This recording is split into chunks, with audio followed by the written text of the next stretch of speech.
What is good, everyone? It is your guy, Don James, back with another video. So recently, the new movie Fall Guy came out starring Ryan Gosling and Emily Blunt. So essentially the love interests of the Barbenheimer phenomenon last year.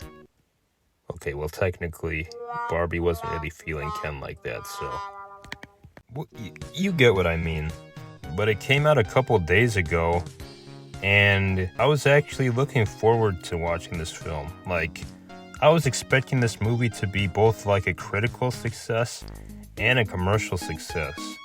I mean, if you look at it, it was starring like two pretty popular actors or actresses right now who like were both just nominated at the Oscars for their performances. It's got action, it's got like cool stunts, it's literally like centered around a stuntman. So you know action generally tends to do well at the box office. And it's an original story, which so many audience members have been wanting for years now. Because for the most part, a lot of like big budget stuff has generally been criticized for not being creative or original. Especially a particular company. But we will definitely get back to that. But surprisingly, The Fall Guy's actually been disappointing quite a bit at the box office. Like, it was projected to gross at least 30 to 40 million during its opening weekend, and it only grossed like 28 million. 28 and a half to be precise.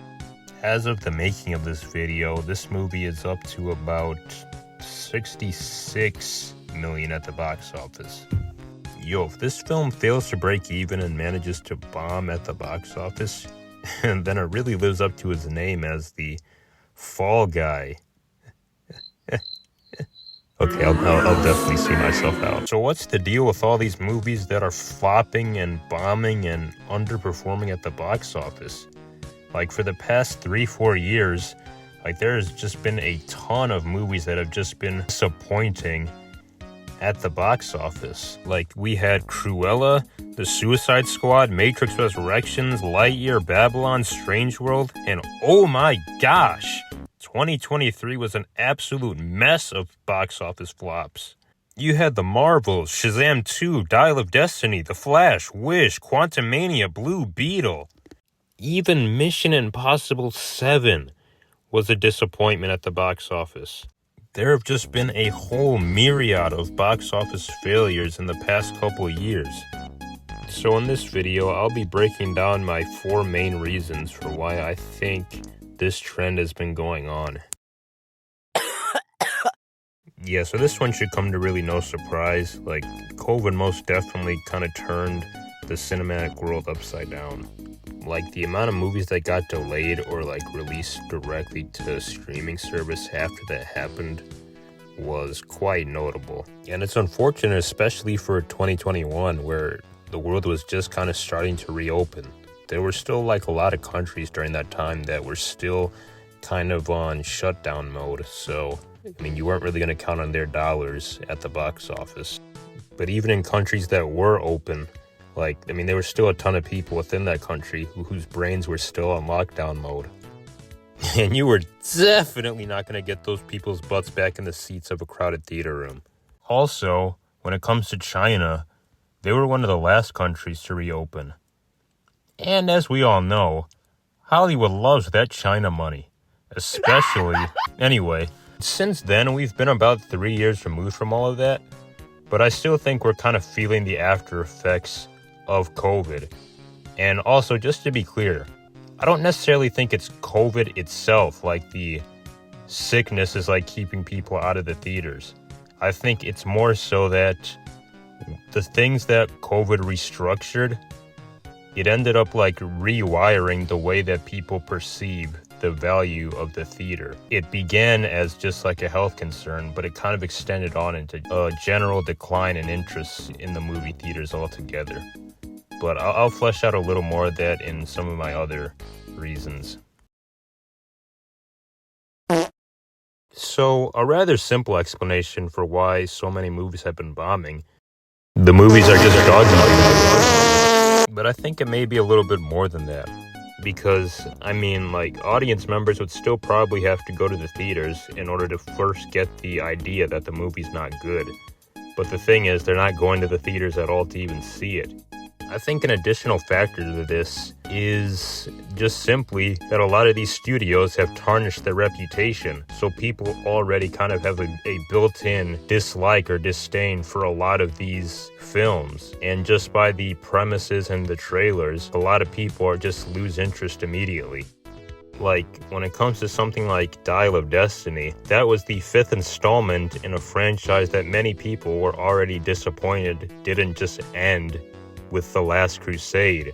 So when you just bring back like an almost 80-year-old Harrison Ford, you're gonna have a hard time trying to convince a massive audience to go see that movie, especially when you have such an insane budget behind it that you need a ton of audience backing behind it in order to be profitable. But just on the topic of Disney, like a lot of the bombs that I mentioned, they came from Disney. And I think Disney's poor reputation kind of boils down to two main things: culture wars and lack of creativity. So when it comes to culture wars, it's no secret that Disney has been trying harder since their 2019 run to try being a lot more politically active and push towards the left. And that has definitely bled into a lot of notorious instances in their movies and with the general public. Specifically when looking at stuff like Strange World and all of the controversy when it comes to the LGBT or environmentalist things that a lot of people didn't care for in that stuff, or Lightyear, which had similar frustrations and controversy. Or you move into Dial of Destiny and there was a lot of irritation with the female sidekicks Indiana Jones and like feminist topics, like just all this kind of like liberal-leaning things that Disney has become very infamous with a large portion of the general public for. It has definitely hurt the brand overall from a general public perspective. And then when it comes to like the lack of creativity, I mean, just look at all of the remakes, look at all of the sequels, like the fact that they extended Indiana Jones to a 5th movie that no one asked for.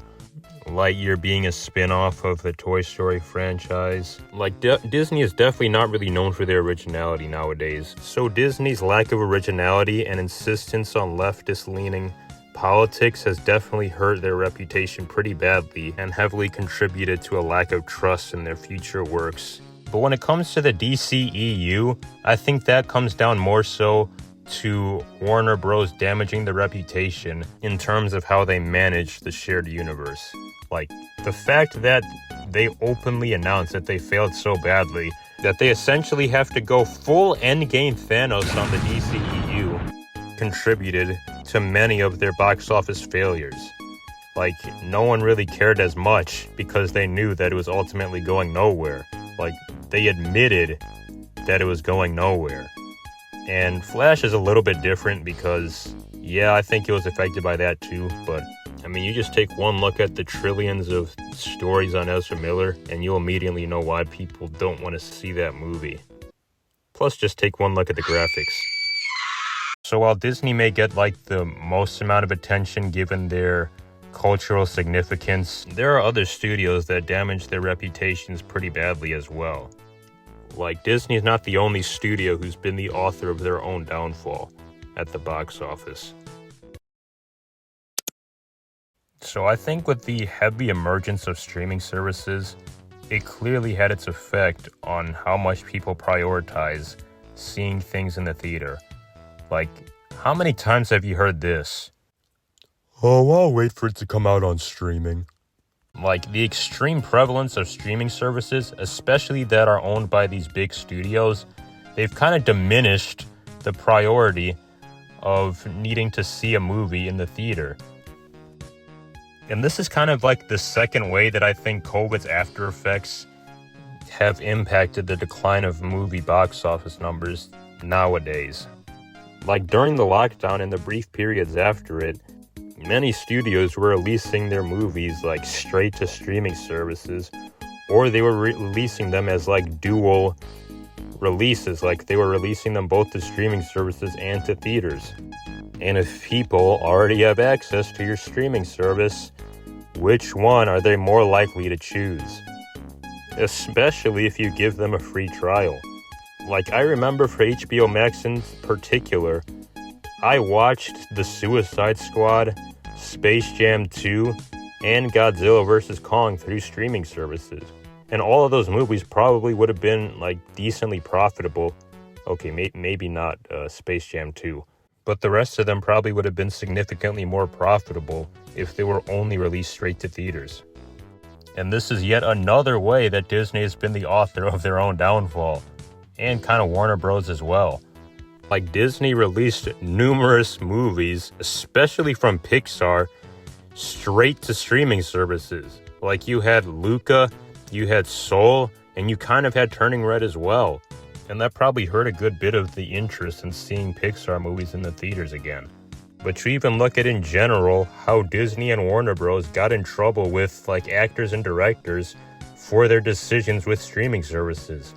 Like, if y'all remember, Black Widow went through a whole lawsuit because of Disney's decision to release that to streaming services as well as the theaters. And when it comes to Warner Bros., like, they literally lost one of the top directors of this generation because of their decision to try releasing so much stuff to streaming.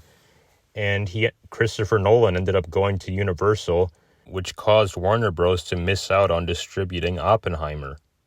I mean, all in all, that didn't really affect them too badly because they got to release Barbie, but still, they lost one of the best directors of this generation, so they're not getting any more profit from him in the near future. It's like they lost a long-term investment through their streaming actions.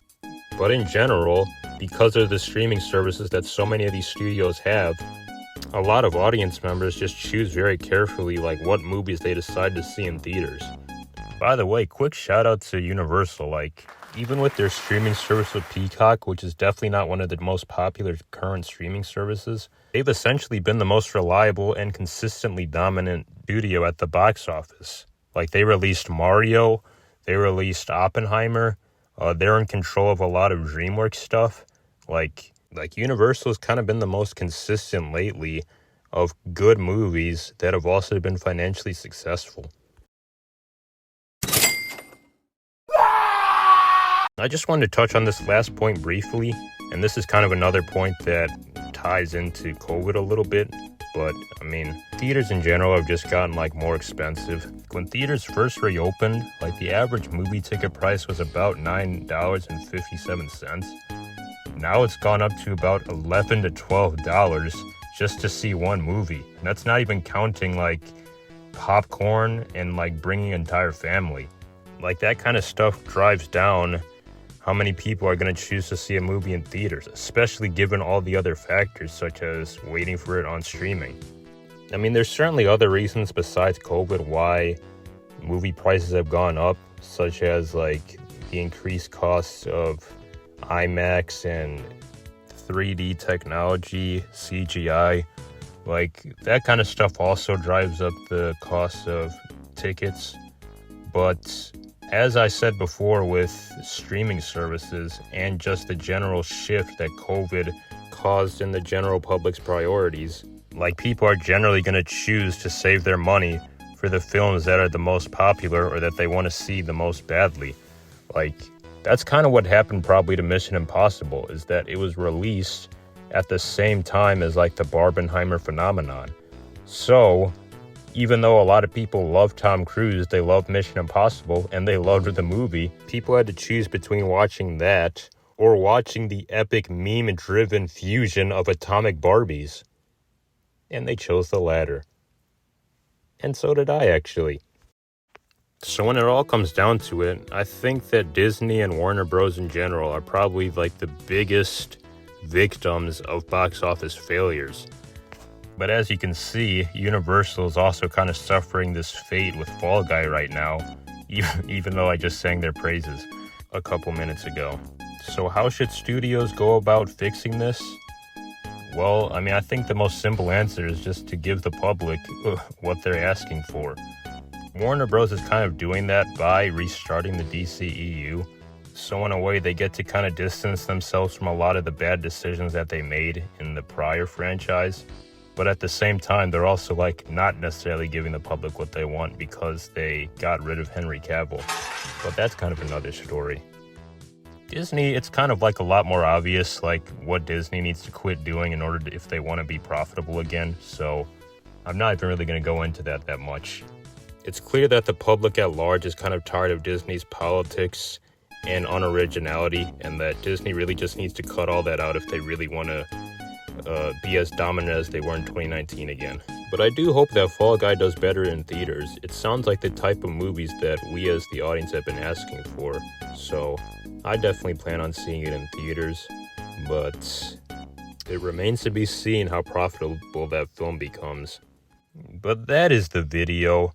Thank you for watching. Be sure to like, comment, and subscribe. Let me know why you think that so many movies have been bombing lately. Give me your reasons as well. Plus, if you want a little bit more information for why I believe that Disney in specific is kind of suffering a little bit, I kind of made a video touching on some of these points in a previous video, and I'll link it up right up here. So go watch this after this video. Thank you for watching, and I'll catch you in the next video.